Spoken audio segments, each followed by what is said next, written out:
Hello everyone, welcome back. Today we're starting a brand new fanfic, which is what if Naruto was banished and fell into Orochimaru's hands. Mokuton Naruto Part 2. If you enjoy this story, please like the video, subscribe, and let me know in the comments if you want a part 2. Now, let's begin the fanfic. Next time you get summoned, it will be for tea, I promise, said Hiruzen with a soft smile on his face, the grim situation having a firm grip on his mind. Things couldn't get much worse for him. The only thing that could make this fight harder for him would be if Orochimaru joined in. Enma nodded and transformed into a large bow staff, one that Hiruzen quickly scooped up and used to swat Tobirama away before breathing fire at Hashirama, forcing the undead Hokage to summon a wall of earth to block the flames. A bullet of water barely missed Hiruzen as he jumped out of the way at the last second. He turned in the direction of where the water bullet came from, his mouth opening for a series of mud bullets. At least that was the plan. Things changed when the ground split from shaking like an end of the world-level earthquake was happening. The three Hokages all muttered it at the same time, Tsunade. Hashirama quite literally leveled the fighting ground with a slam of his hands, the ground being repaired back to normal. The reward for his work was being bashed in the face with the bow staff that Hiruzen was wielding, his head coming off. The body stumbled around, trying to find its head. Knowing that it would a minute for that to happen, Hiruzen turned his attention back to Tobirama, racing towards the white-haired Hokage. Engaging him in a bout of taijutsu that would make Guy cry with tears of joy from the pure art of their back and forth, Hiruzen was got the best of Tobirama by Enma slapping him away with his massive hand that erupted from the end of the bow staff. Hiruzen was left huffing heavily, his body begging for a rest. One that he couldn't afford to give it at the moment. Hashirama's body had found its head and was whole once again. Tobirama had already recovered and was dashing back towards him. Taking a deep breath, Hiruzen rushed forward to match Tobirama, his one-time sensei slipping under a swipe of the bow staff and hitting Hiruzen in the chest. Hiruzen was set skidding backwards, his body being ragdolled by the strong blow. His skidding was ending by a wooden hand crashing into his back, sending him up into the air. Thinking quickly, a mud wall shot out of his mouth and he dropped onto it. Enma was back in his monkey form, restraining Tobirama. The monkey summon was only allowed by the reanimated Hokage because the seal in the Hokage's head gave the instruction to attack Hiruzen and nobody else, thus allowing Tobirama to allow himself to be held back from attacking Enma for holding him back. Using the brief moment to catch his breath, Hiruzen tried to think of a way out of this, a way that he could potentially survive this fight. But there was no. These monsters would never stop. They would never stop coming at him. He couldn't allow their souls to remain on this world, it was unnatural. Looking up at the sky, the sun was high in the sky, the afternoon heat felt. But despite it being physically early in the morning, Hiruzen didn't see anything but a setting sun. There was one jutsu that he could one that he knew from the time he spent studying it with Minato. One that he wished he had the courage to use in place of Minato, all those years ago.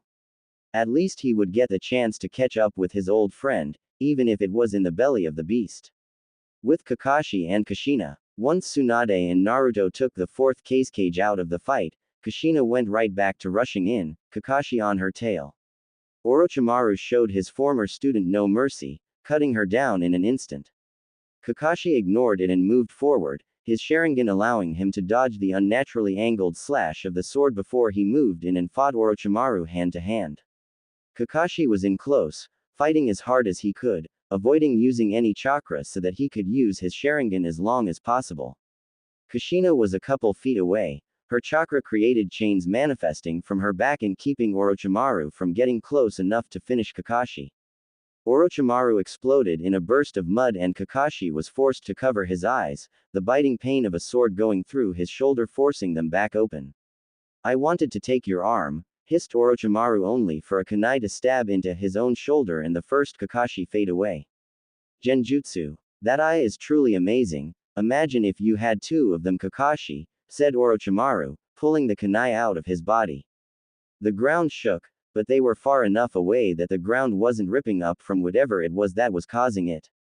Kushina had somehow gotten a sword, most likely from one of the dead sand shinobi in the stands, most of them were already dead due to the other Konoha Jonin in the stands along with the Chunin and Genin.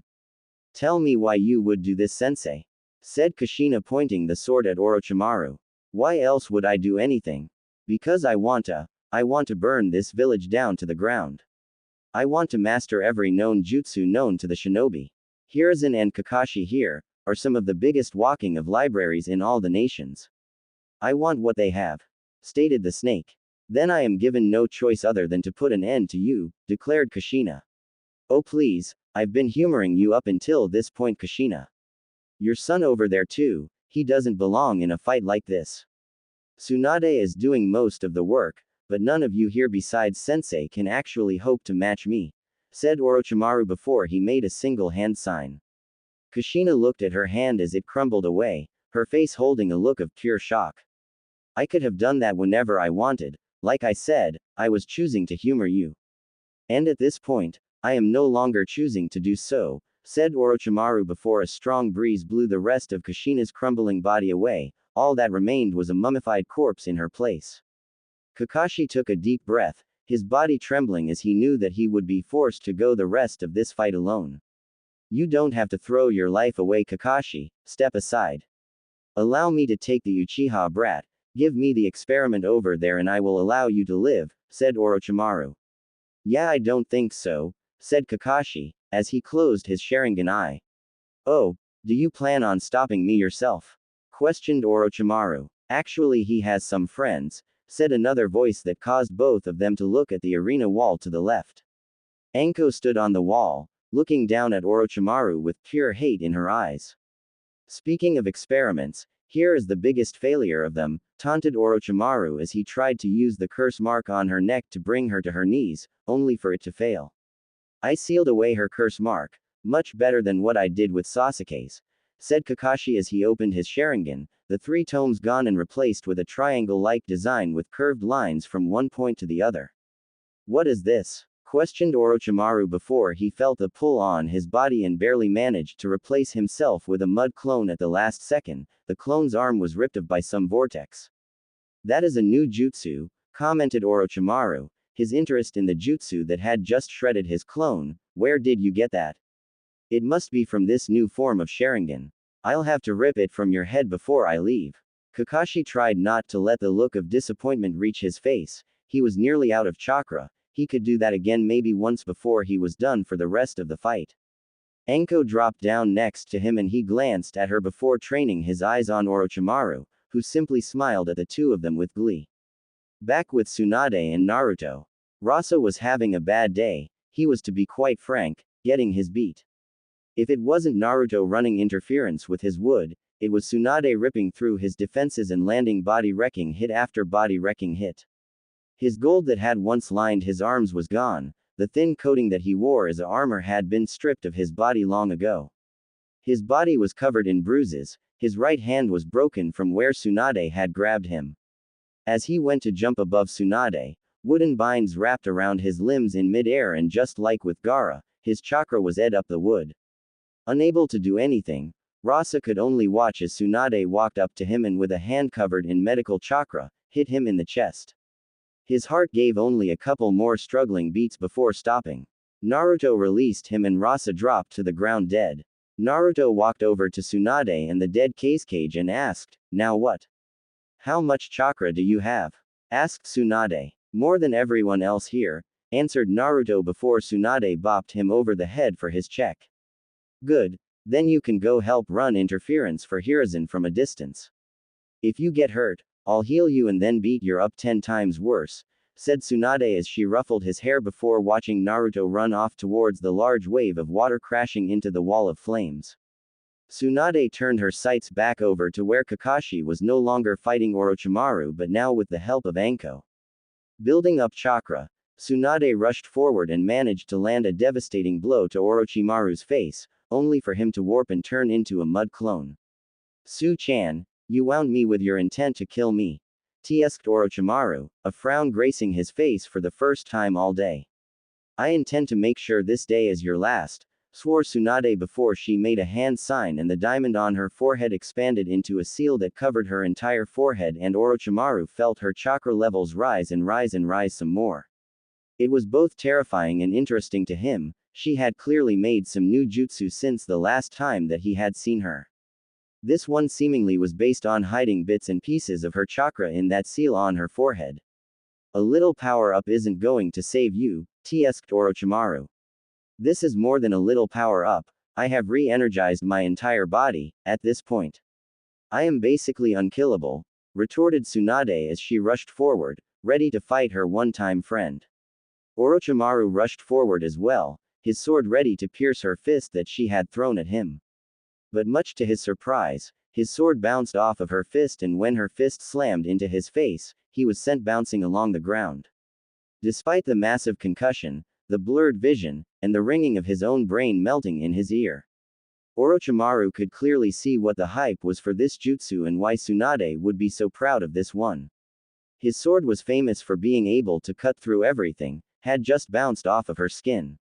Ah, I see. There was more to your technique than just false confidence in your ability to heal yourself faster than I could see with all that extra chakra, commented Orochimaru as he pulled himself off the ground. Tsunade huffed and didn't say anything. She wasn't here to talk. She was here to put down one of the people that she loved most in the world.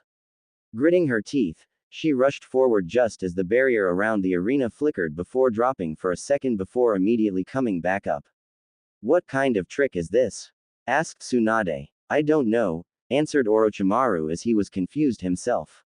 There was a burst of smoke and Orochimaru gulped, as out of the smoke walked Jiraiya, a pair of old toads on his shoulders, his face already showing the signs of sage mode.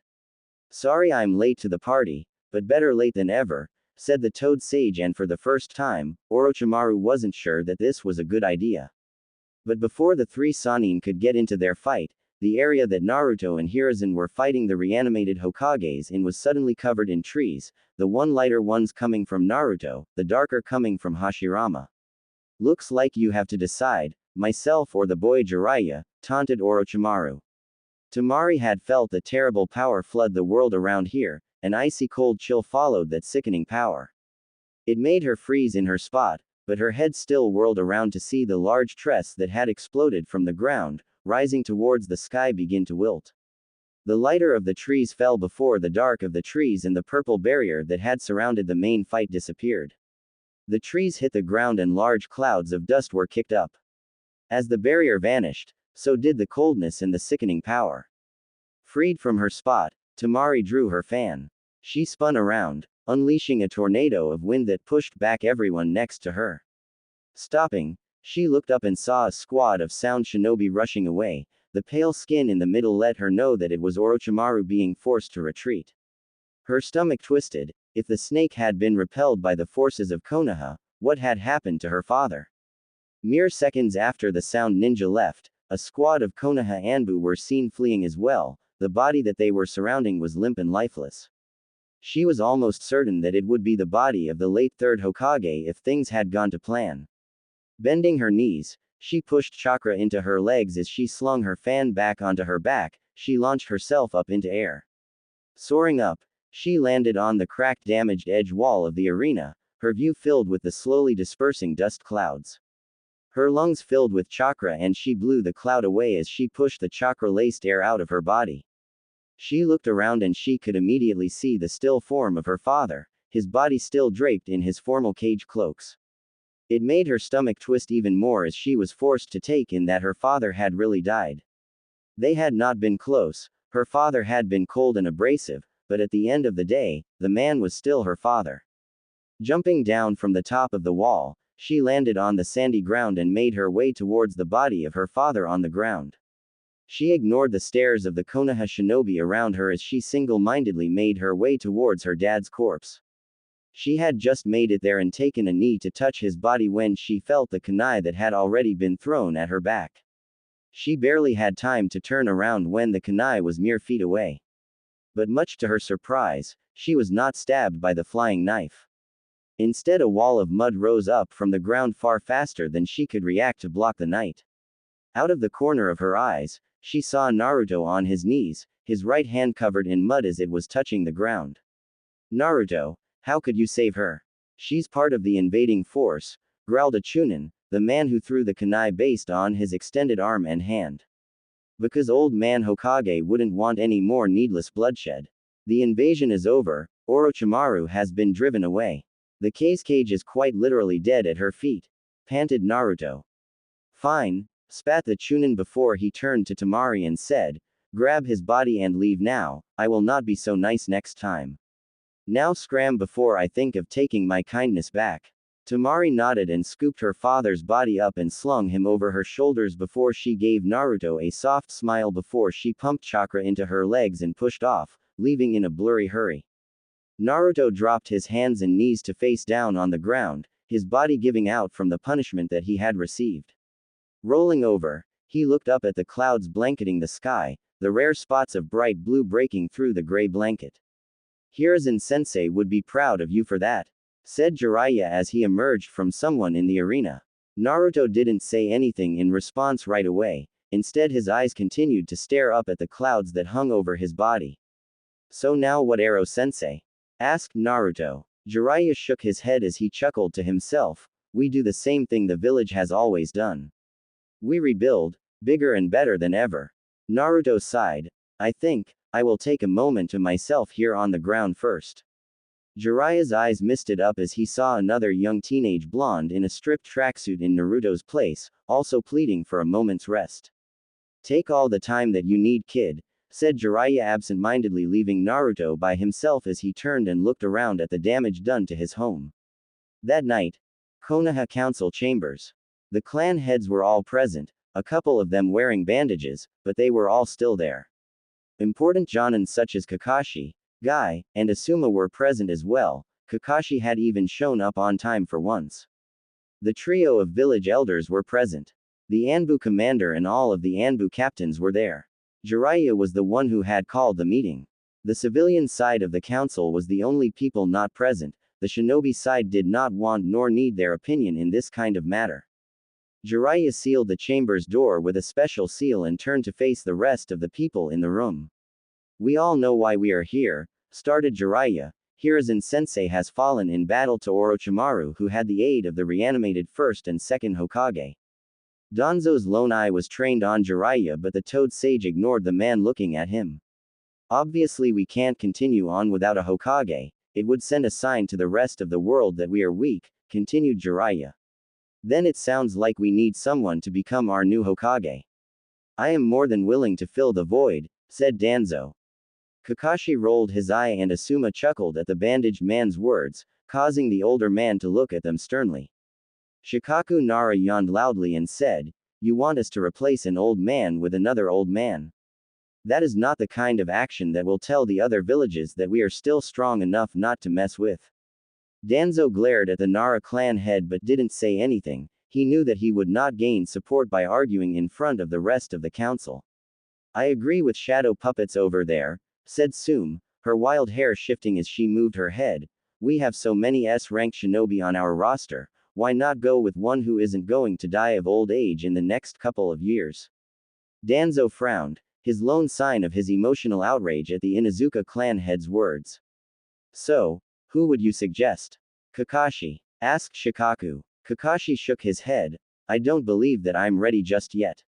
Eagle, the Anbu commander, cut in and said, isn't it clear? The only person who is qualified is Lord Jiraiya here. All eyes turned to Jiraiya, who shook his head. I don't want the job, but a Sannin isn't a bad place to start. Tsunade would be perfect. She would get to be close to her cousin Naruto as well as help improve the village's medical staff. Is it wise for us to really trust one of the Sannin with our village, when one of their own just laid waste to our village? Questioned Danzo, is she not nothing more than a wrinkled corpse at the moment? And that's somehow worse than you. She'll recover, but you're nothing more than a crippled fossil with one foot in the grave, retorted Jiraiya. I think we need to wait until Lady Tsunade is back on her feet. We can nominate her, but she still has to accept, said Eagle. We do need to know our options, added Shikaku. If we are looking for people qualified, I believe that my name should be in the mix, spoke up Hiashi Hyuga. So the short list is simple: Tsunade, Kakashi's lazy, Hiashi, Danzo, and myself, said Jiraiya. There was a round of agreement before the room grew quiet once more and Danzo asked, The boy, how long has he been practicing his Mokuton abilities? Kakashi answered that several months now. Shibi pushed his glasses up. That is most impressive. Naruto Uzumaki must be more talented than any of us could have guessed for him to progress so quickly with a fabled technique. Danzo tapped his cane on the ground. As the third Hokage said, our top priority at this point is to make sure that Naruto remains loyal to this village. With that type of power at his disposal, he could quite literally be the second coming of our first Hokage. Yeah, and that is why you are to stay away from him, glared Jiraiya. You act as if I would do something to harm the boy, countered Danzo, a calm expression is always on his face. You make a single move towards him and I will come down on you with all of my power. Orochimaru and a pair of reanimated Hokages were barely able to match me for mere minutes, do you think you would fare better?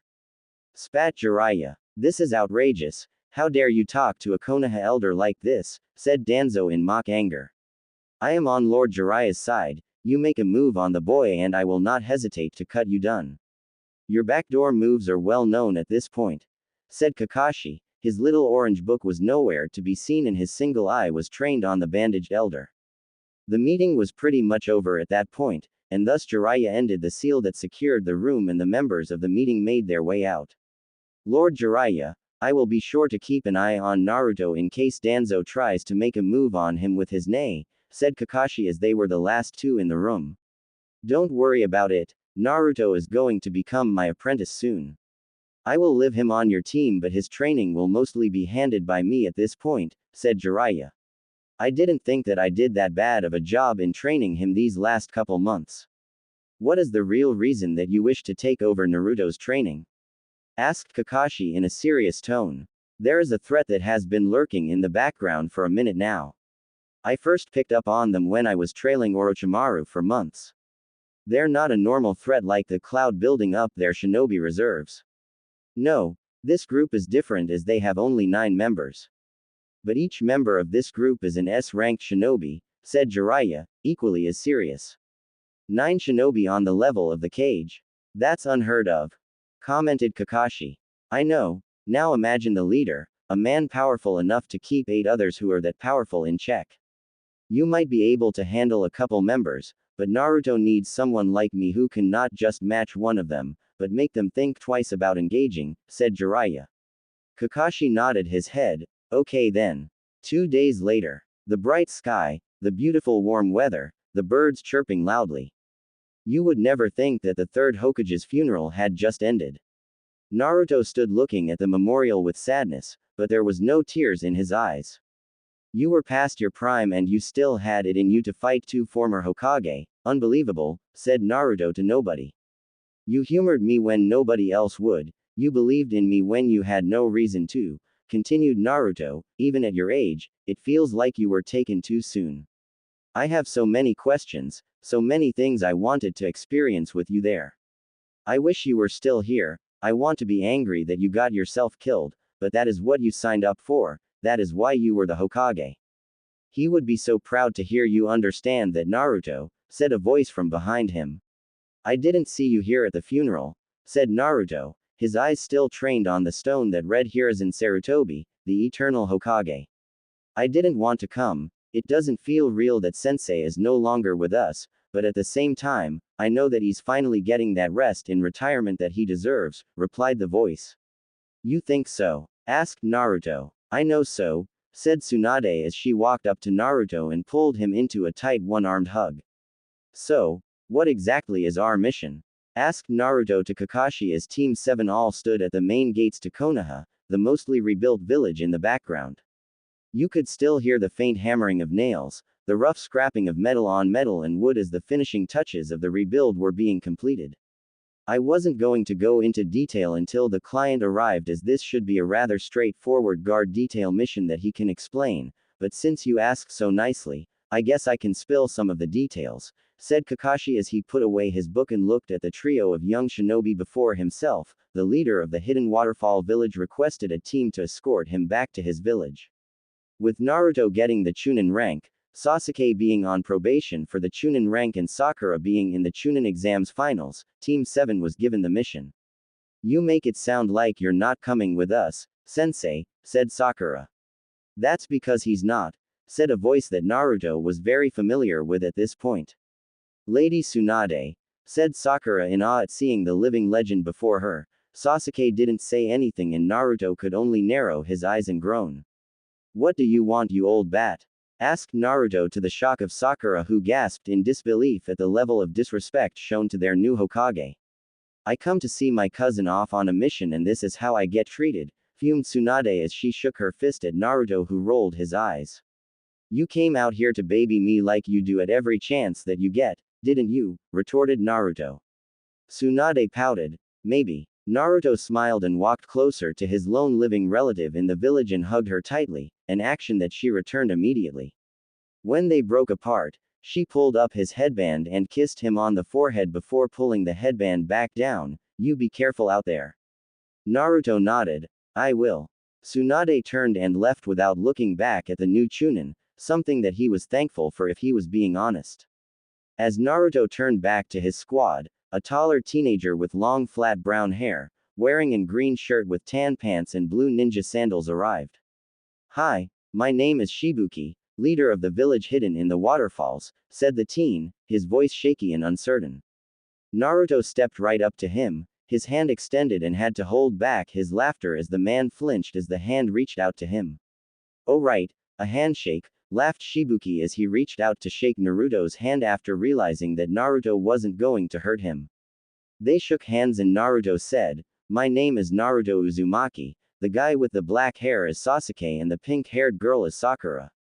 Sakura gave a small wave and Sasuke just gave a small nod, both of them were eager to get his mission started. Let's head out now, said Naruto to Shibuki, who nodded and the three Konoha shinobi went into a triangle formation around Shibuki, with him in the middle and they leapt off into the trees, off to the hidden waterfall village. With Tsunade, by the time she made it back up to her new office, she was greeted with a series of people in her new office. Why is it that nobody ever comes in here with sake? Grumbled Tsunade as she saw Danzo, Hiashi, Jiraiya, and the Suna shinobi Baki in her office. Lady Hokage, it is an honor to have this meeting with you, said Baki, his half-covered face, dipping in a bow. Would have been great for me to know about the meeting, said Tsunade as she took a seat at her desk. So, what brings you to Konoha? We've already turned over all of the shinobi that we captured during the invasion for the agreed-upon ransom. Danzo spoke. It seems Suna realized that without us backing them, Iwa and Kumo are breathing down their necks. Jiraiya nodded in agreement. Iwa already has started recalling all of their Jonin and Anbu back to the village. Their forces will be mobilized within a week, 2 weeks at max. Baki frowned. I know, which is why I am here. We want to reinstate the allegiance, at nearly any cost. Hiashi added, which is why we have gathered her, Lady Tsunade. Danzo represents the elders and civilians of the council. While I represent the shinobi side, Jiraiya is here as top-ranking shinobi in our village. So, this is a quick abridged council meeting to see if Suna can offer us something worth re-establishing the allegiance. Asked Tsunade. The men in the room nodded and Tsunade said, okay, so let's get down to business. Why should we not allow the other village to wipe you off the face of the earth? Your failed invasion brought about the death of my sensei, Hiruzen. Why should I agree to your terms?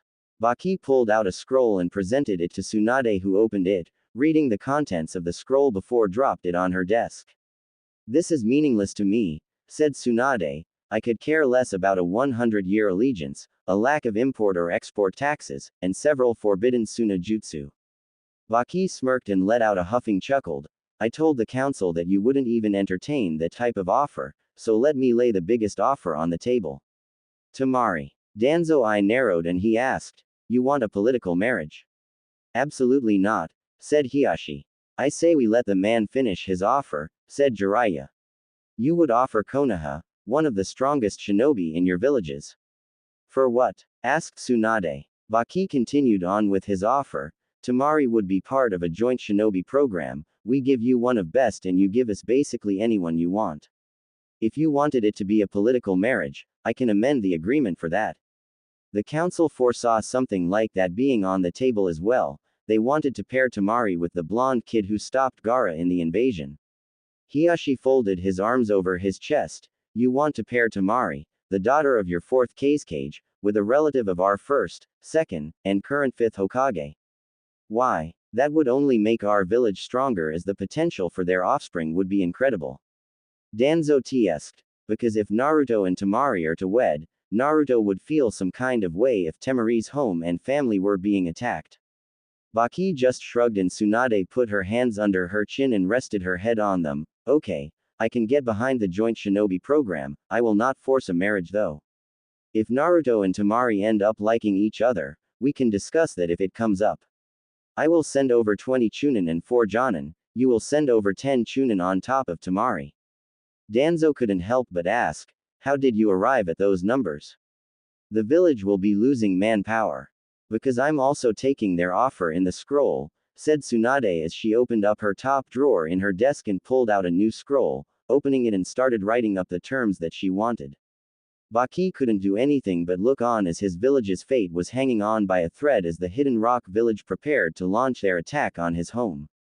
Back with Team 7. Naruto was fed up with Shibuki already. The man had been scared of a piece of moss hanging from a tree, a frog that jumped too close to him, and most recently a bird that flew overheard. The man was a giant coward who Naruto was surprised hadn't been scared by his own shadow at this point. So, Shibuki, what is your village like? I've never heard of any shinobi from your village, asked Sakura, trying to break up the silence. Well, we are a smaller village, we don't have a caste of S-ranked shinobi like Konoha does, but we hold our own. Most of our houses are on the edge of a lake, answered Shibuki honestly while also giving no real details. Sakura frowned as she put together that she basically got nothing, and the final stretch of the mission passed in silence until Shibuki stopped the group as the bushes shook just ahead of the group and outran a young boy and girl who greeted Shibuki by name. Shibuki tilted his head at seeing the young children from his village outside of the village. What are you two doing out here? Mom told us to clean up the river, said the boy as he lifted a plastic bag in his hand to show that it was filled with trash. Shibuki smiled brightly. Well, guess what? Your job is done, as these Konoha guys will finish that task for you. Sakura went to shout at Shibuki, but Naruto held up his hand to stop her. Shibuki, if we clean it up the trash in this river, our fee doubles. Shibuki bit his lip before nodded. It will be worth it, if I can stop the kids from doing it themselves. His words made the kids cheer his name, and Naruto turned to his teammates. Let's get this over with. Sooner we finish, the sooner we can go home. In Suna, the streets were nearly empty, a first for a Thursday afternoon, but Tamari wasn't going to complain. She was just picking up some imported sushi and fish dishes from an island near the Hidden Mist village. It was kind of pricey. But it was also a treat from her brother. It was not every day that you found out that you were promoted to Chunin for surviving a failed invasion that saw your people be slaughtered like helpless sheep. Kankuro had decided to fork over the money to feed the family. She leapt up onto the roof of a nearby building and quickly bounced from rooftop to rooftop as she made her way back home. Home was a bit weird. The lack of her father's cold, overbearing presence was not missed, but at the same time, it was a constant in her life for as long as she could remember. It had been a familiar part of her life that was simply gone, never to be experienced, seen, or heard from again. She opened her front door and Kankuro was sitting on the couch in the living room, reading something that she couldn't make out. But based on the green lining of the material, it was a scroll on puppet making. You've returned, said a cold, emotionless voice from the stairs. Tamari had to prevent herself from jumping at the sound of the voice, because the owner still to this moment, kinda scared the shit out of her, if she was being honest. But she also had to resist the urge to say, yes, father, because in that single moment, Gaara sounded like their dad more than ever. I have, said Tamari to her youngest brother, with the sushi as I said I would. Is it normal for people to announce the completion of their tasks? Asked Gaara, the young red-haired man sounding confused for a moment. Kankuro, Tamari is back, I am telling you like I said I would, said Gaara in a slightly raised voice before he looked back to Tamari. Did I do that correct? Tamari let a small smile grace her face. You did great, Gaara. Kankuro got up from the couch and asked Tamari, did you get the stuff? Tamari held up the bag of food in her hand and the trio of siblings made their way to the dining room, a room that Tamari and Kankuro were more familiar with than Gaara. His antisocial behavior had made him skip on the simple things in life, like family dinner, or talking to people without the intent to murder them. Tamari ripped the bag open and passed Kankuro the order of fried octopus salad. Gaara had ordered shrimp ramen, something about a blonde monster who loved the stuff, while Tamari had ordered the sushi platter for herself. Gaara took a seat to her right and she couldn't put her finger on it, but something about her baby brother seemed a bit different. It took her a moment to realize that the large sand gourd that usually rested his back was missing. "This is nice," commented Tamari as the three siblings all sat at the same table, almost like they were actually a loving and caring family. Tamari wouldn't lie, she loved Gaara with all of her heart, but she was still afraid of him. A week of good behavior doesn't clean up years of bloodlust, but she was more than willing to try and connect with him. Tamari bowed her head in prayer before she dug in with gusto, matched by Kankuro, while Gaara ate slowly and under control. Tamari was about halfway through her food when she noticed that Gaara had stopped eating, his hands trembling slightly. "What's wrong, Gaara?" she asked him. "Something is wrong, I can feel it in the shifting of the sand outside the village," said Gaara, his jaw clenching as he closed his eyes. Tamari looked at him with concern, but she felt a large spike right before there was a large cloud sand seen through the window. She switched her hand on the sash on her outfit and in a burst of smoke, she was holding her large battle fan. She opened the window and threw her fan into the air. Her fan caught the wind and floated until she jumped onto it and used her chakra to push it towards the edge of the village. She arrived at the large wall that made up their watchtower and she looked out of the desert, seeing the large shinobi forces. "Iwa shinobi," reported the Anbu on guard to Gaara who had appeared next to Tamari, the large sand gourd on his back again. "How many?" asked Gaara. Tamari could count a couple hundred, but considering that Suna only had 255 fully healthy shinobi available in the village. Suna was not exactly in a situation to handle this type of assault. Their best hope would be that the allegiance with Konoha had gone well and they could get some shinobi over to their location in a hurry. "Have a hawk sent to Konoha asking for assistance. I will lead the charge against these fools who seek to invade our home," commanded Gaara before he leapt off the wall, sand rising into the air to catch him. Gaara raised his hands and a tsunami of sand rose up behind him before rushing forward just as a massive wave of water would. It didn't bother him, morphing around his body as it crashed down on invading forces. Tamari looked at the collective wall of earth that sprung up to counter the wave of sand and she held her breath as Gaara's sand struggled to overwhelm the invaders. Tamari jumped up into the air, channeling roughly a third of her reserves into this single attack. Her fan opened all the way as she let the chakra build up before unleashing it in a massive windstorm that slammed into the wall of earth created by the Iwa shinobi and shredded their cover. Tamari landed with a huff and she watched as the sand controlled by her brother attacked with renewed anger and aggression. "Hold on, Gaara. Help is on the way," whispered Tamari. Despite not believing the words herself, Suna was resting on his shoulders and his shoulders alone. With Team 7, the trio of Konoha ninja had just finished cleaning up the river when the three of them all shared a look before nodding at one another.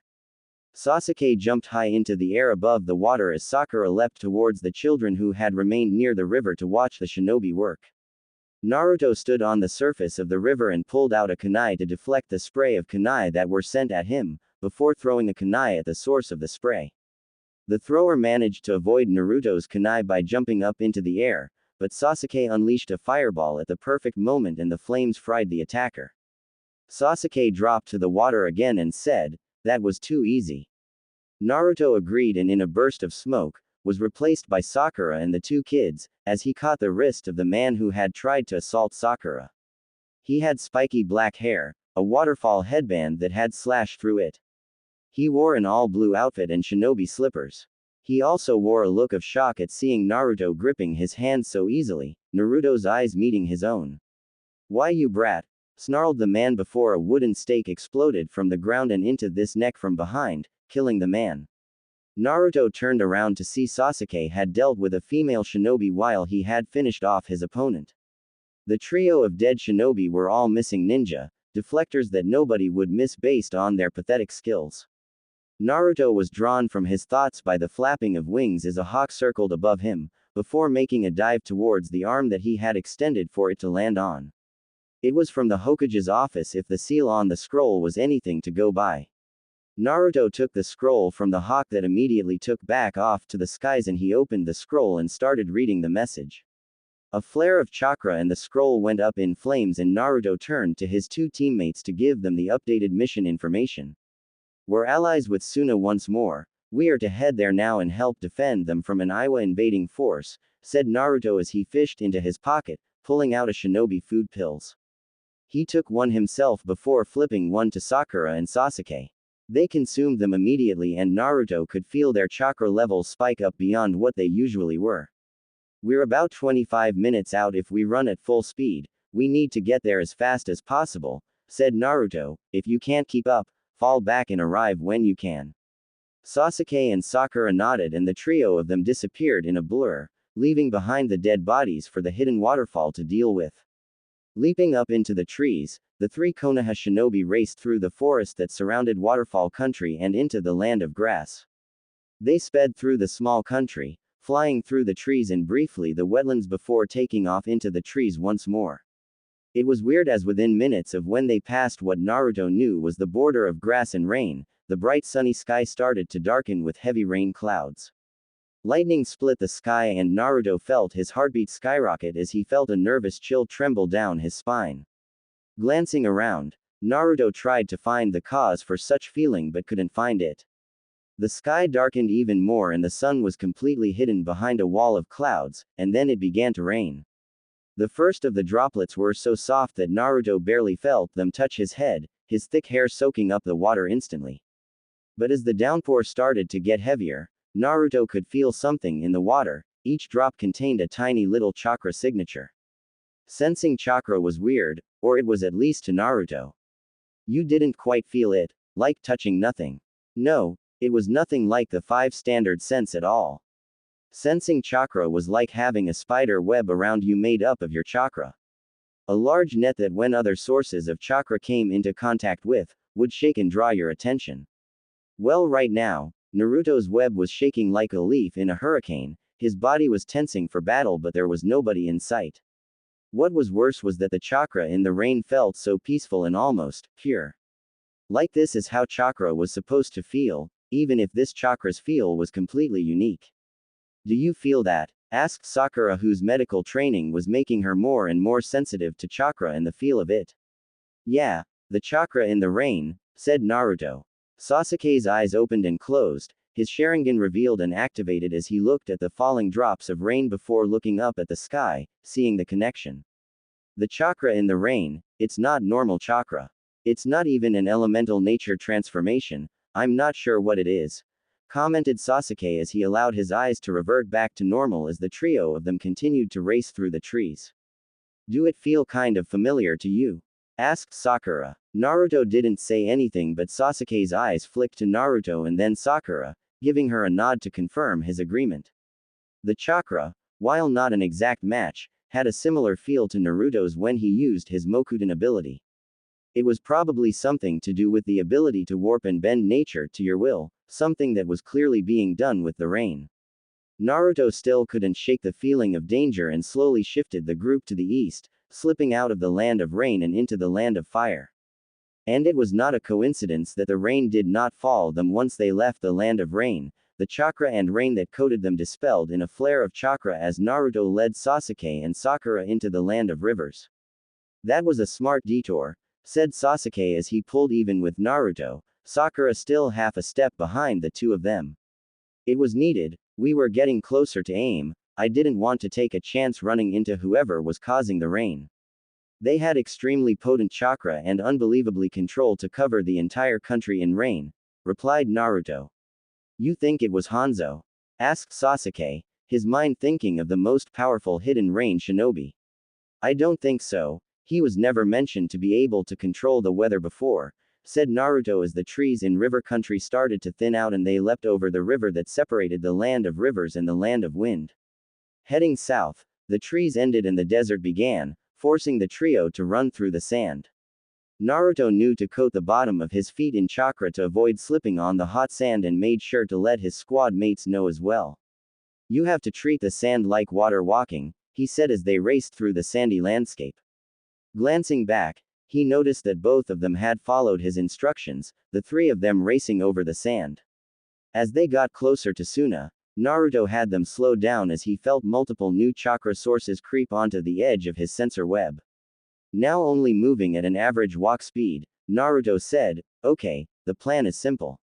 Sakura hit them with a genjutsu, Sasuke unloads some fire on them and I will try to trap them." The three of them split up, Sakura taking up position behind a sand dune as she wove through hand signs, twisting her chakra until it was flat like a blanket before letting it roll out over the makeshift camp that the Iwa shinobi had set up.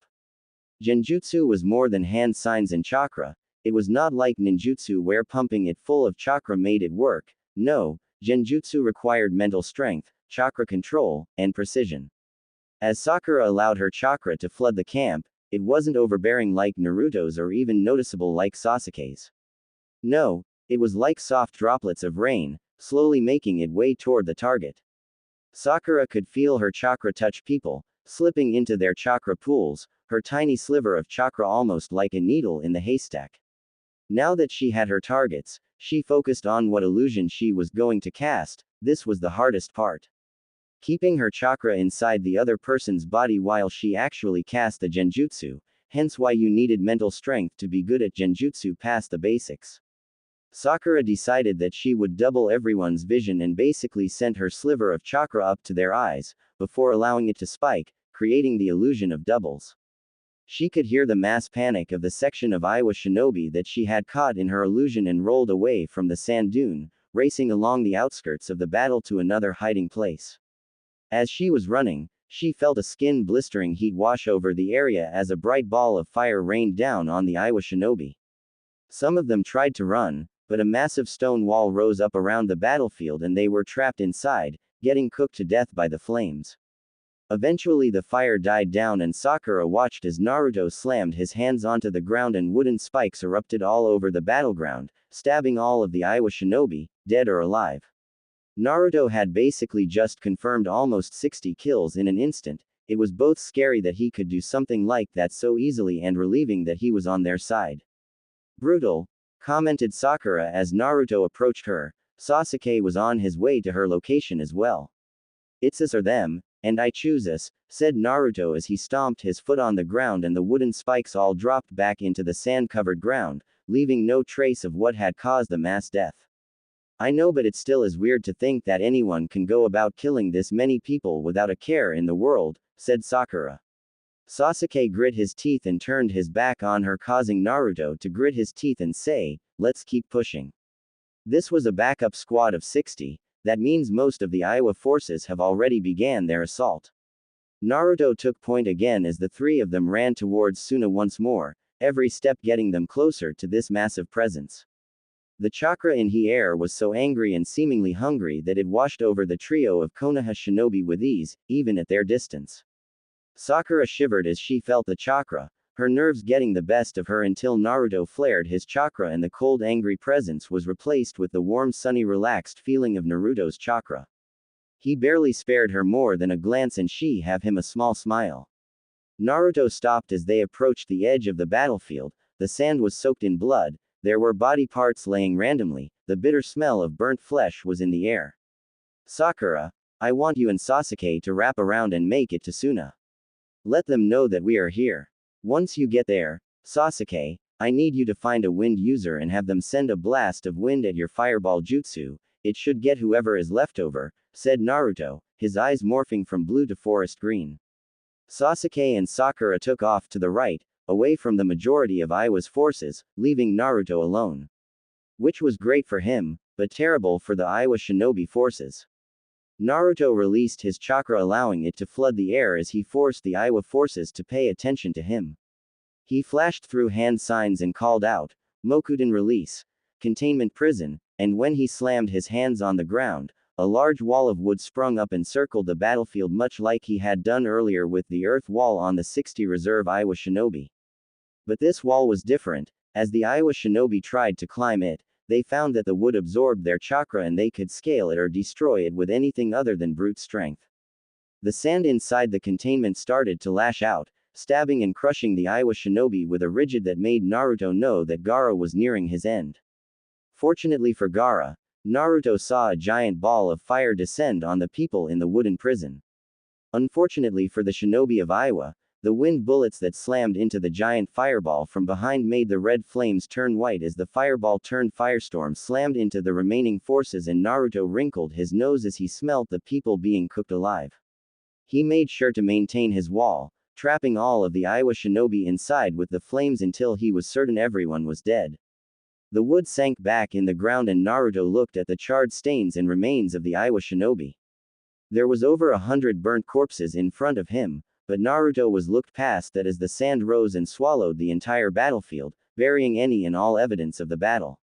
Sasuke and Sakura regrouped with Naruto, the three of them slowly walking up to the great sand walls of Suna. That battle was a bit too easy, said Sakura. Sasuke shrugged. Not many people can stand up to the might of elites like us. Naruto shook his head. This was nothing more than fodder. We slaughter a large amount of genin. I couldn't feel a single chakra level above genin level. Sasuke frowned. Why would Aiwa send a bunch of genin to attack Suna? That's a good question, said a female voice from above, causing the three Konoha shinobi to look up as Temari glided down to them. Naruto let a small smile on his face as he stepped forward and extended his hand to Temari, who extended her hand to shake Naruto's hand. Their hands separated and Naruto gestured for Sasuke and Sakura to walk over. It's good to see you again. Wish it could be under better circumstances, said Naruto with a pointed glance back towards the place where they had just killed over 100 Aiwa genin. I agree, but this is the life that we choose, replied Temari, a grim smile on her face. Her clothes were scuffed up and dirty, her skin was caked in sweat and her chakra levels were low. Naruto nodded and he turned as the sand next to them rose to reveal Gaara's form, Naruto smiling at his Chunin exam opponent. Gaara, it's good to see you, how ya been buddy, said Naruto with a bright smile on his face. The edges of Gaara's lips twitched and Temari looked at her brother in amazement. That might as well been an ear-to-ear grin for her brother. Uzumaki, I have been well. Our battle has really helped me regain control over Shukaku, said Gaara in a dry emotionless tone. I've also been able to connect with my siblings for the first time. That's great to hear, said Naruto as he nodded at Gaara's words. I actually have something to give to you. Gaara watched as Naruto opened his hand, palm facing the sky, and a wooden circle morphed out of his hand. If you ever have any issues with the beast inside or you just want some sleep, put this bracelet on and it will suppress Shukaku until you take it off, said Naruto. Gaara reached out and grasped the wood bracelet with a look of awe on his face, the first emotion that he had shown in years. I don't know how to thank you, said Gaara, his eyes fixed on the wood bracelet that he was now holding in his hands. Even just the touch of it caused the chakra flowing through his hands to get ed up by the wooden circle. Temari looked at Naruto. You're too kind, we were enemies not that long ago, why would you do something like this for us, for Gaara? Naruto shrugged. Gaara and I are more alike than anyone will ever know, I can't let someone like us suffer if I can help it. Sasuke and Sakura remained silent but had so many questions, like how was Naruto like Gaara in any way, shape or form? So, when do you think that Aiwa will mount their real attack?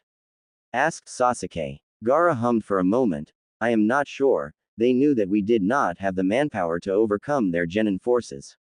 Even with my control over sand, I do not believe we would have won that battle. Suna is much weaker now than any previous point in history. Sasuke chewed over the information. If you're lacking manpower, that only a couple hundred genin is a serious threat to you guys. What did you guys offer Konoha to get the allegiance back in place? Gaara said nothing and Temari shrugged. I don't know, it would have to be something valuable enough that you guys were willing to put the allegiance back in place within a single day. Naruto turned around and looked out at horizon with narrowed eyes, picking up on the familiar feeling of Kakashi in the distance along with the guy who had half his face covered from Suna who had been at the Chunin exams.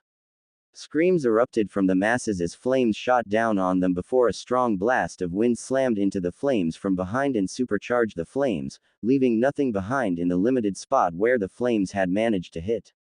It was much smaller than the flames that had scorched the earth less than 10 minutes ago. Sasuke dropped to the ground, falling on his hands and knees, panting heavily as he struggled to draw in air. Breathing fire was a lot harder to do when you're running out of chakra and can feel the burning sensation boiling the air in your lungs. I don't think I have too many more of those left in me, admitted Sasuke to Naruto. Naruto barely paid him a second glance before molding his chakra inside of his body and slamming his hands down on the ground, sending spikes of earth all throughout the battlefield. A gong was heard and all of the able shinobi retreated for the day and Naruto dropped to the ground exhausted as well. It seemed like Iwa was done for the day and Naruto really appreciated it, because he wasn't sure how much longer he could last either. Sasuke was low on chakra and he couldn't take any more soldier pills to boost his chakra either.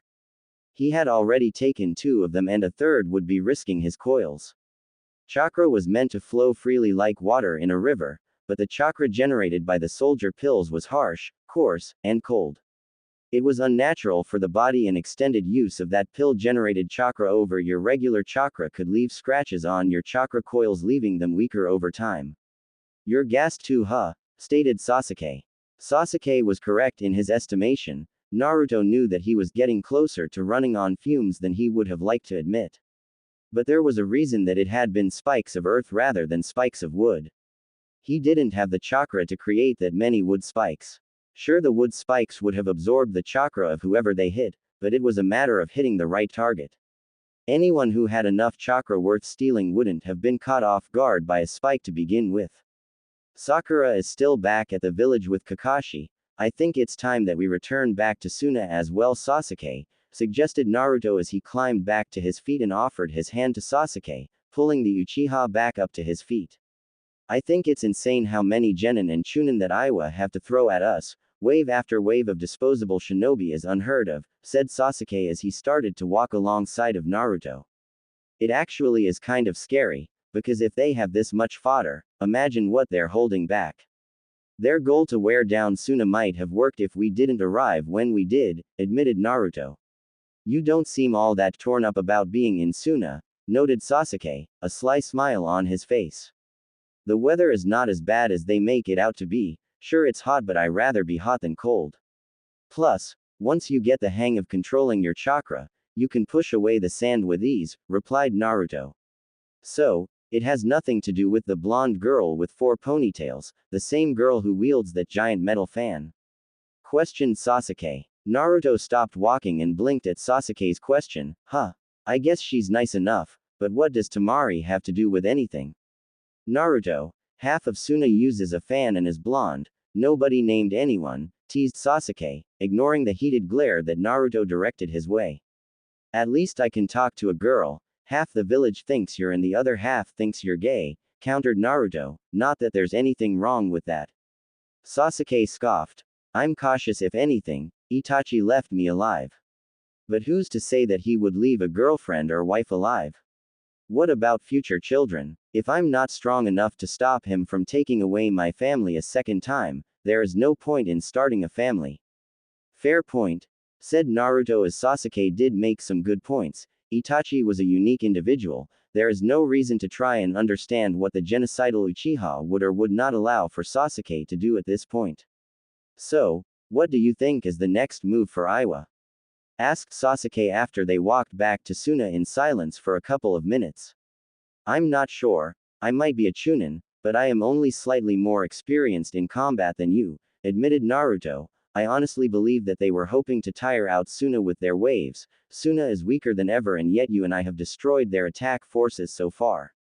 We're getting tried ourselves though, said Sasuke. Maybe, but Gaara is doing his best with his sand to keep any of their forces. They can't enter the city and we've held this outpost by ourselves for 3 days. Whatever they had planned, it hasn't worked. If I was them, I would be circling around an attack from the southeast instead of trying to march towards Suna, said Naruto.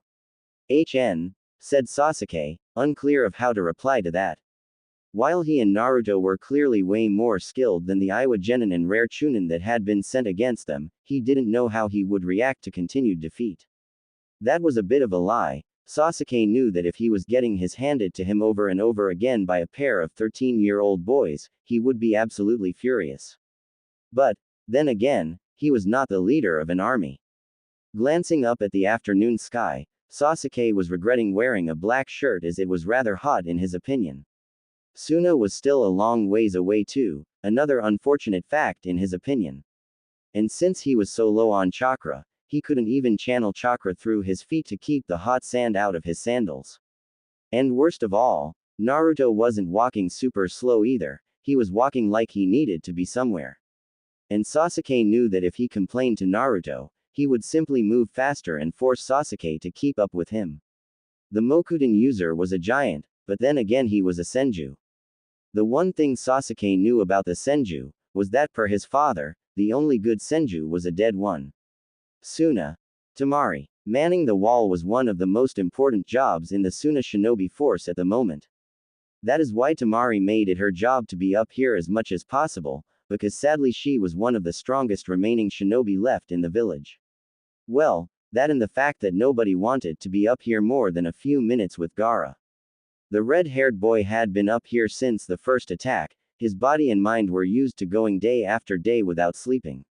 He didn't eat much, nobody in Suna was overly water dependent, he was practically built for this task.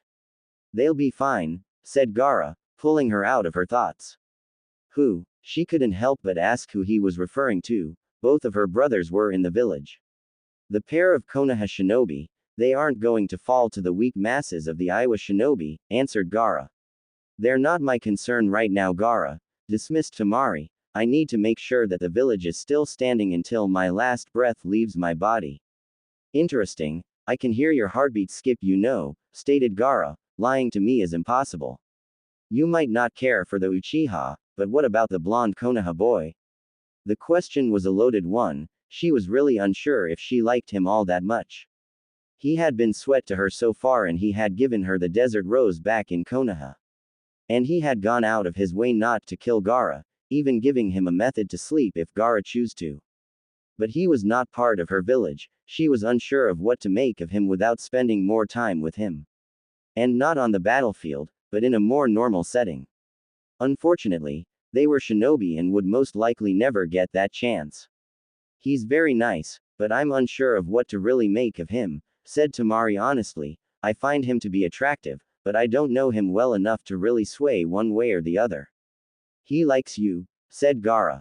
He does? Asked Temari. How do you know? He asked me if you were involved with anyone, replied Gaara. I told him that you were involved with the village and your family only, but you had no male suitors at this time.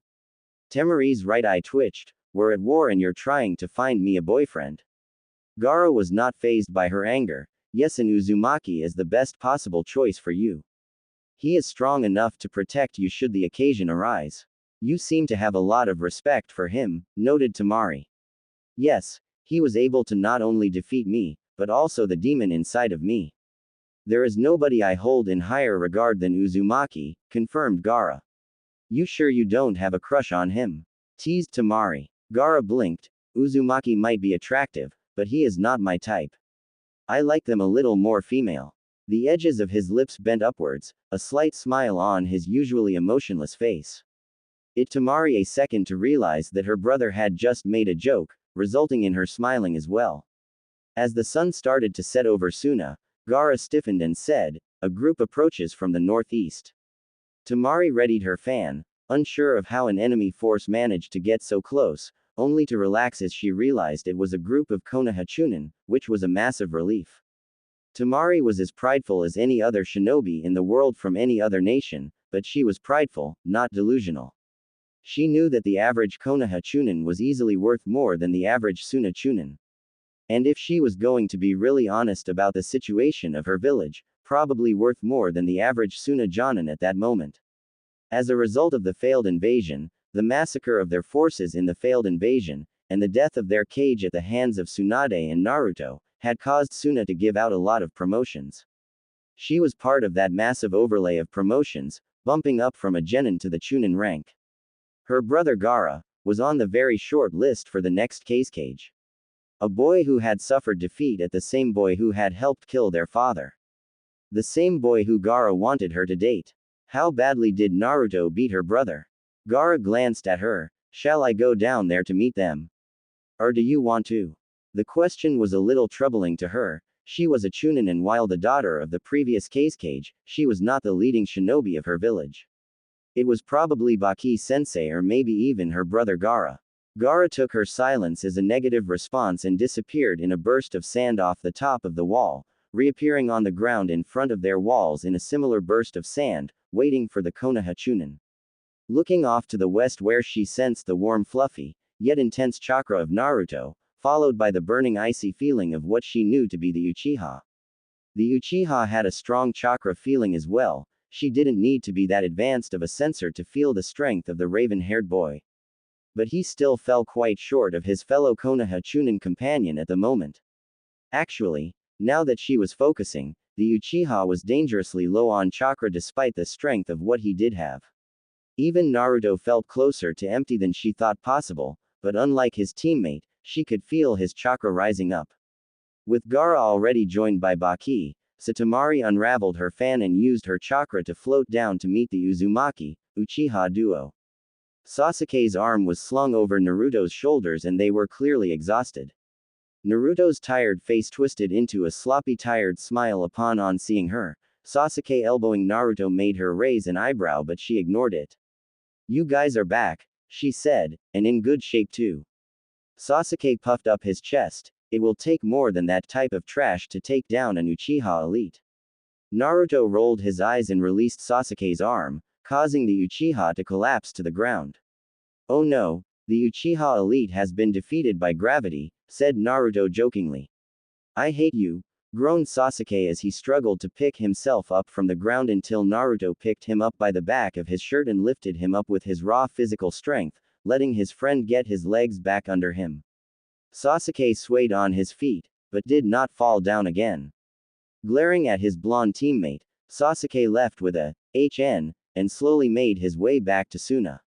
"He has an attitude issue, sorry about that," said Naruto. Tamari shrugged. "Don't worry about it, my teammates are S too." "Aren't they your brothers?" asked Naruto. "My teammates are S as well," confirmed Tamari. Naruto just nodded in understanding. His former teammates and him had been much closer, but Sakura and Sasuke had wormed their way into his heart somehow. "I get it," said Naruto as he shuffled from foot to foot. "Gaara was mentioning you today. He, has a lot of respect for you," mumbled Tamari. "I have a lot of respect for him as well.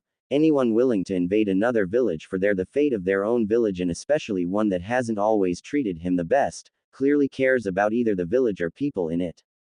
I think that despite the way that he was treated, he wanted to do what was best for you guys," said Naruto before he shrugged, "or maybe he just really wanted to kill some people."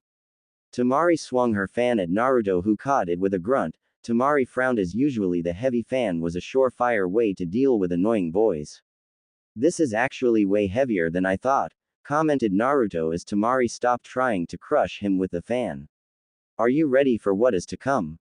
asked Naruto as they slowly made their way back to Suna. Sasuke was already inside of the city. Which was good, because Naruto knew that he would need a solid chakra massage to help ease him back into generating chakra. "I want to say yes, but we wouldn't really know if I am ready until it happens," replied Tamari. "I don't want to say that I know that I can do it when I might not be able to. Suna is very fragile at this moment. I'm not sure how long we can last." As Naruto and Tamari were basically inside the opening to Suna, Kakashi was standing there with Baki, both of them clearly having heard the reply from Tamari based on the somber looks on their face.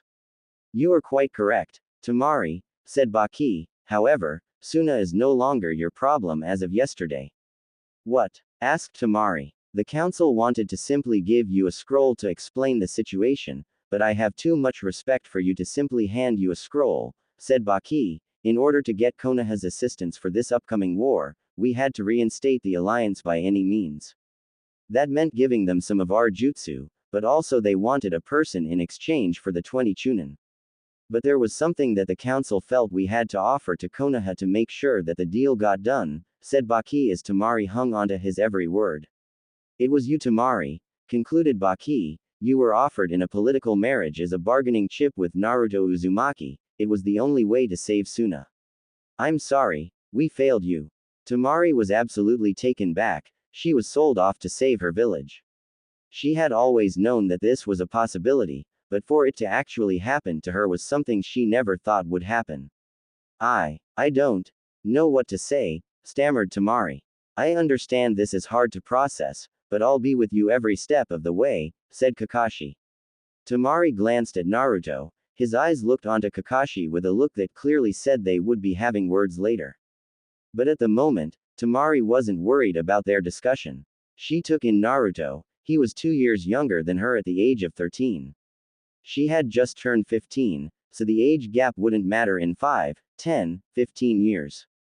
He wasn't unattractive, with his faded whisker marks and his goofy smile, his nice eyes. The blonde hair was a plus. He was strong, the kind of person who would protect her and any potential kid that they might have. He had been kind to her so far, and she knew that her own strength was definitely a reason they wanted to pair the two of them together. Her eyes very briefly glanced over at the sandy walls of Suna and she felt a heat balloon in her stomach. Suna was her home, she loved it with all of her heart.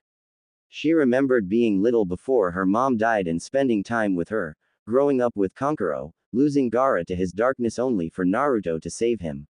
It felt like she would be missing out on so much. But then again, if she refused, Suna wouldn't exist anymore and could she live with that? She could visit here if she went with Naruto, but if she said no, they die here within a couple of months. It was hard to think like this, it was hard to do anything but feel like this was massively unfair to her. However, she saw the concern on Naruto's face and she couldn't help but think that there were worse people to spend the rest of your life with. Baki opened his mouth to say something, but Tamari cut him off. I'll do it if it means saving Suna, I'll marry him. But I stay in Suna until we are certain that it's safe to leave and I get to visit as much as I want to. Kakashi frowned under his mask, but Baki nodded. Of course, I will send Lady Tsunade the hawk at once, telling that you agree to marry Naruto Uzumaki. Tamari thanked him before grabbing Naruto by the wrist and pulling him into the city, leading him. She didn't need to marry him, Baki, teased Kakashi, that was very underhanded. I know, but you have to understand, Tamari is extremely loyal to Suna. I was going to tell her that the marriage wasn't needed to make the alliance work, just her becoming a Konoha shinobi, but she had already made up her mind to do it, said Baki. She's a fiery one, noted Kakashi. Does my cute little former student even stand a chance with her? Baki chuckled. She's going to bite him, chew his soul up, and spit out his lifeless husk. Kakashi laughed as he remembered Minato with Kushina, the quite meek blonde man with unparalleled strength getting rag-dolled by the angry red-haired beauty. Maybe it was something genetic for them, but Naruto needed someone strong enough to take care of themselves as well as hold him in check when he did something less than intelligent. And for all the natural strength and ability that his Mokuton using student had, he was still a little naive and innocent about the way the world worked, probably due to his heavily sheltered life. Kakashi watched Tamari continue pulling on Naruto until they disappeared around a corner and he turned to Baki. I'm going to check on one of my students at the hospital, he's experienced some pain due to overusing food pills. You make sure to send that letter, inform Tsunade that Tamari will marry Naruto and make sure to mention that Tamari chews it on her own, said Kakashi before disappearing in puff of smoke after Baki nodded. Tamari continued to pull Naruto, the various people all stopping to look and point at Tamari and Naruto.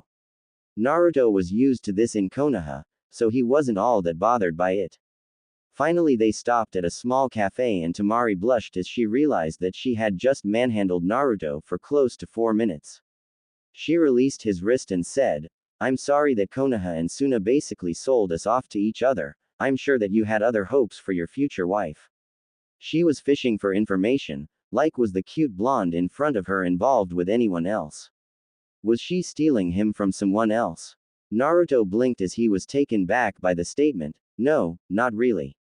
Ever since I unlocked the Mokuton ability, people just want to kiss my I refuse to get involved with anyone who is a doormat because of my ancestors. Tamari nodded. She could understand that mindset because it was part of why it had been hard for her to date in the past. Being the daughter of the Cage had as many downsides as it had perks. Oh, and Gaara was a murderous, unstable, moody person who had to be in her life, that really limited the dating options in life. Tamari was very pleased when Naruto lifted the flap to the cafe and gestured to her to walk through first. It was nice to be treated like girl, even if it was with someone who had been arranged to marry her. She took a seat at a small table in the corner and Naruto joined her shortly after as she looked over the menu as if she didn't know exactly what she was going to get. But this would give Naruto a chance to go over the menu as well, while giving her time to study him as well. I think I want the ginger tea, said Naruto after a moment. Why that one? Asked Tamari. I like and ginger is really good for your stomach, answered Naruto. I always get the orange zest tea, said Tamari. Naruto made a humming sound before he nodded at something. Okay, I'll get it as well then.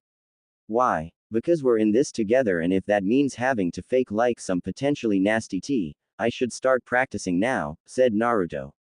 And Tamari just smiled. Naruto's forest green eyes looked out at the new forest that he had created along the edge of Suna's border, the greenery filled to the brim with the dead body of Iwa Genin and Chunin that attempted to ambush him during his border duty with Tamari and some other Suna shinobi, but they were not as well off as he was in the moment. Thus, he ended the fight with a massive burst of chakra, an impressive display of power, and the creation of a new forest. The idea was to allow the Suna shinobi to retain whatever chakra they had left as they had been traveling for 3 weeks non-stop now. You didn't have to do that, commented Tamari as her teal eyes remained looked on the destruction that Naruto had unleashed. Maybe, admitted Naruto as he scratched his cheek with his right hand, that was once again wrapped tightly in bandages for some reason that escaped Tamari. His eyes slowly morphed back to their blue color as he looked at her. She had not been up his during this border patrol mission, but she had remained close to him for the most part. She had even planted her sleeping roll next to his every night when they had taken the time to sleep. You didn't do it to show off for little old me, did you? Asked Tamari as she bat her eyelashes at him, her hands gripping her fan in the case that he provided the wrong answer.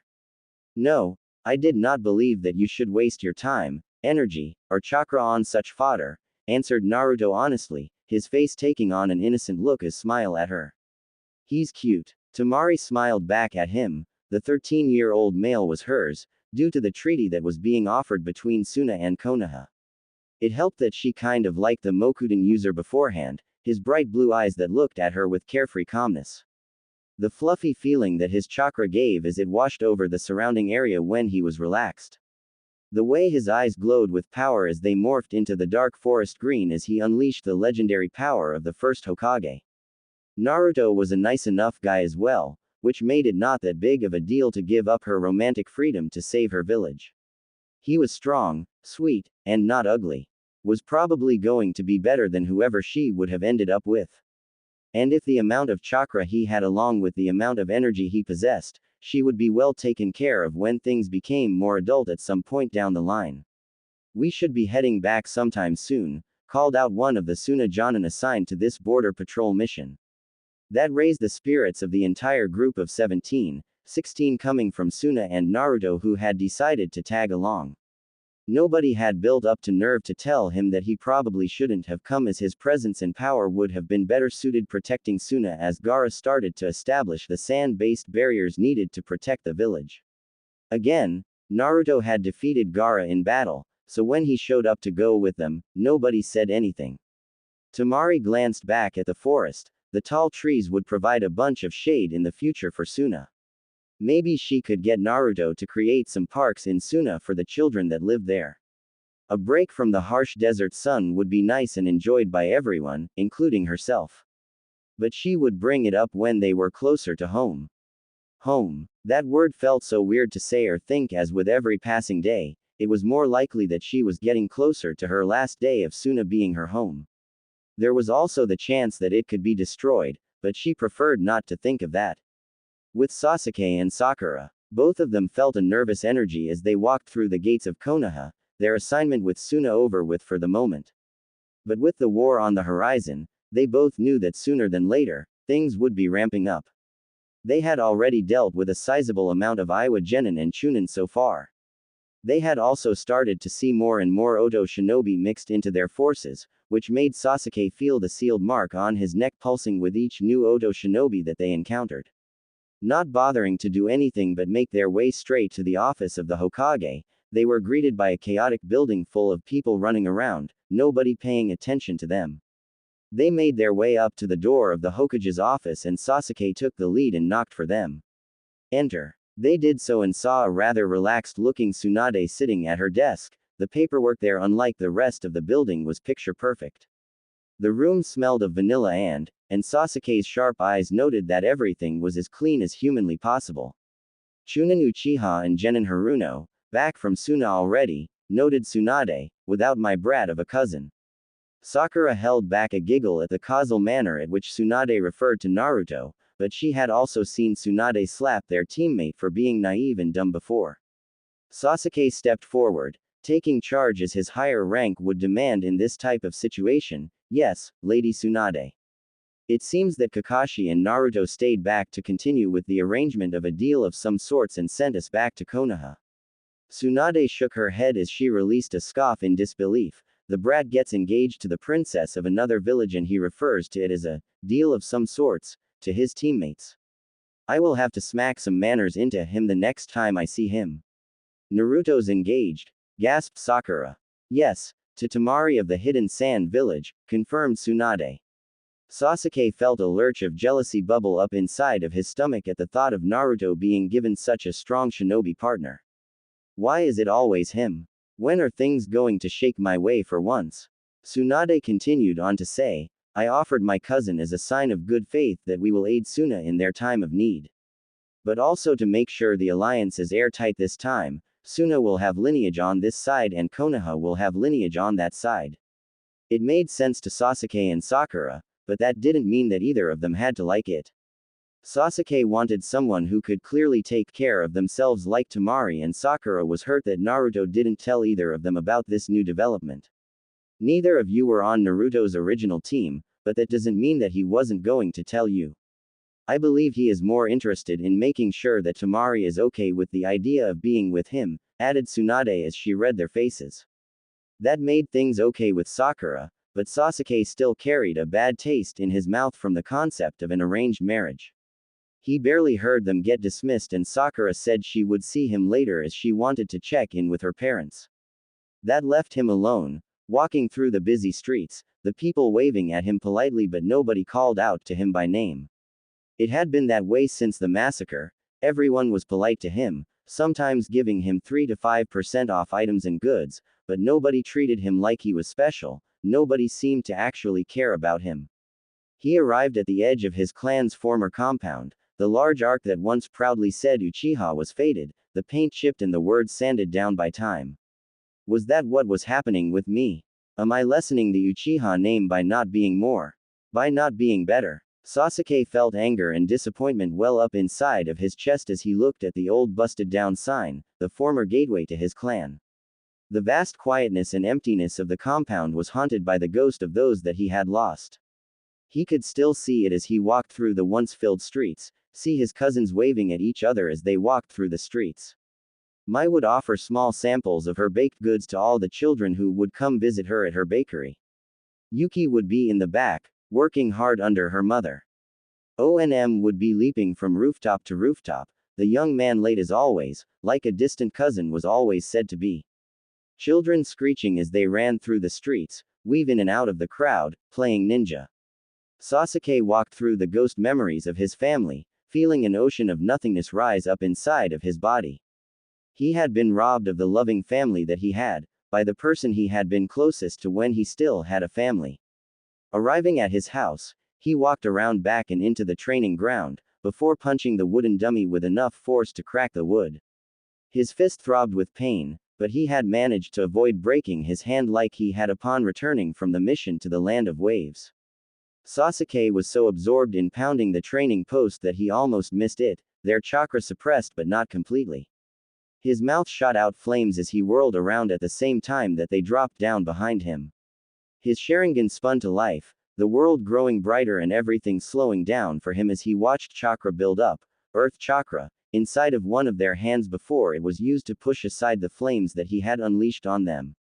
The explosion as the blast of flames hit the ground, created a dust cloud, but they didn't press any advantage against him.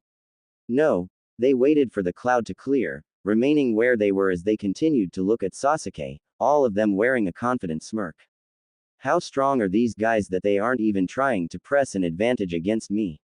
I was blind with the dust cloud, yet they weren't worried about me at all. It was concerning to Sasuke as he took in the 4 people in front of him, although his Sharingan was picking up a total of 5 different chakra systems. 2 of them were deeply intertwined, but still separate. The one with the twin chakra system had fair skin and straight, dark blue hair with long bangs that covered an eye. He wore a green shade of lipstick and had dark markings around his eye. He also appeared to have a second head wood protruding from the back his upper back and hanged limply. Attire was a black shirt under brown tunics with long sleeves and bore the symbol of the Sound 4 on the hem, and black skin-tight shorts. They wore black arm warmers, traditional black shinobi sandals with calf-length leg warmers covered by bandages, and a purple, rope-like belt tied in an inverted bow around his waist that everyone before him wore. Nice to meet you, but you're a long way from Oto, noted Sasuke. Indeed we are, greeted the twin chakra system person. My name is Sakin, leader of the Sound 4. And I care why? Questioned Sasuke as he realized this person was in fact a boy. Because we were sent by Lord Orochimaru to come and extend an offer to you, said the lone female, a fair-skinned girl with a slender build and is the shortest member of the Sound 4. She had brown eyes that were accentuated by her eyelashes extending into the corners of her eyes. She looked fine enough to Sasuke, but the unladylike snarl on her face was a little off-putting. She also wore a black shirt under a tan tunic with elbow-length sleeves and bore the symbol of the Sound 4 on the hem, and black skin-tight shorts. She wore black arm warmers, traditional black shinobi sandals with calf-length leg warmers covered by bandages. Enough to Yuya, hissed Sakin, you will give away too much information. I think I've heard enough, stated Sasuke, leave now before I force you to. Yuya laughed and the freak with 6 arms threw his head back as he let out a hissing crackle, the fat one bending over as he wheezed. These were not taking him seriously. Did they not know who he was? He was Sasuke Uchiha of the Hidden Leaf Village, Chunin and heir to the founding clan. Lightning crackled from his hands as it shot out like a sword instantly, slicing into Sakin's stomach as it closed the distance from Sasuke to Sakin in less than the time it took to blink. That stopped the laughter as they realized Sasuke had effortlessly taken out their leader. But there was no gasps of shock or horror, they just stopped laughing at him and his declaration. What was going on? Sasuke's eyes picked up the second chakra system in Sakin start to move and shift, the wound healing around his blade of lightning before a burst of chakra cancelled it and the lump on Sakin's back moved and revealed a second head that glared at Sasuke, saying dryly, ouch, that hurt. Be nice to the young boy Ukin, said Sakin in a mocking tone, his eyes locked onto Sasuke's form, we don't want to hurt his feelings. What the hell do you people want from me? Hissed Sasuke. We want for you to take your rightful place beside Lord Orochimaru, answered Sakin as if it was obvious, we know that he gave you a curse mark already. I can feel the suppressed power form here. Sasuke scoffed, the power of the mark is nothing special, it's not worth the chakra it burns through. The fat one looked at Sasuke with a sneer, that's because you only have level 1. That caught Sasuke's interest as the curse mark still made him more powerful, but if this was just the first step, then clearly it meant that there was more power to be squeezed out of it. What's the catch? Asked Sasuke. Sakin smirked. There is no catch, Lord Orochimaru wants to restore the Uchiha clan to its former glory, but under the banner of the Hidden Sound Village. That wasn't the dumbest thing Sasuke had ever heard, but it also felt like an incomplete answer. He was not a Chunin for Konoha because was pretty face, there had to be more to the story. Why does Orochimaru want to rebuild the Uchiha clan in his new village? Questioned Sasuke. Because he hates Itachi and he knows that training you to beat him will drive Itachi crazy in the long run, said Sakin. Sasuke felt his heart skip a beat as he heard his brother's name. Orochimaru was not someone to take lightly, He was a Sannin and someone who in theory would be on equal footing with Itachi. And he wanted to train him personally. Orochimaru has an issue with my brother, asked Sasuke. Lord Orochimaru has more than an issue with your brother, Sasuke, said a new voice from behind Sasuke. Sasuke whirled around to see Kabuto standing there, a confident smirk on his face as he looked at Sasuke. What do you mean? Asked Sasuke. What I mean is that Lord Orochimaru and Itachi crossed paths and they fought, answered Kabuto, his smirk growing into an ear-to-ear grin before he told a lie he thought would seal the deal. It ended with both of them fleeing for their lives. Sasuke felt a tightness grow in his chest. Orochimaru had managed to tie Itachi in battle. That was something nobody here in the Leaf could do as far as he was concerned. Kakashi was probably the best bet with Tsunade being less combat inclined. Maybe Jiraiya could if given the chance to fight his brother in a one-on-one. But Orochimaru did it. He had seen the man since after the fight. Take a week to decide, Sasuke, said Kabuto as he motioned for the Sound Four to disappear, leaving just Sasuke and him in the training ground. Lord Orochimaru knows what your goal in life is, Sasuke. He knows that you want to defeat Itachi by any means necessary. He is willing to train you, build you up, give you the tools to make that dream a reality, continued Kabuto. My name is Sasuke Uchiha. I hate a lot of things and I don't particularly like anything. What I have is not a dream, because I will make it a reality. I'm going to restore my clan and destroy a certain somebody. Sasuke felt the shards of icy rage build in his stomach as he remembered how he had introduced himself to Team 7 when they had been assigned to Kakashi. A lot had happened since then. Kizo had died on the Land of Waves mission. He had met Naruto who had helped him, pushed him to train better and harder. Nobody here in this village is going to try to help you accomplish your mission, Sasuke, you know that. You have to understand that it goes against their will of fire beliefs. They do not believe in revenge, they do not believe in getting equal. Look at the Senju clan. It is down to an old lady and her lone cousin. This village allowed for not just the Senju clan to die for them, but they did the same thing for the Uchiha clan.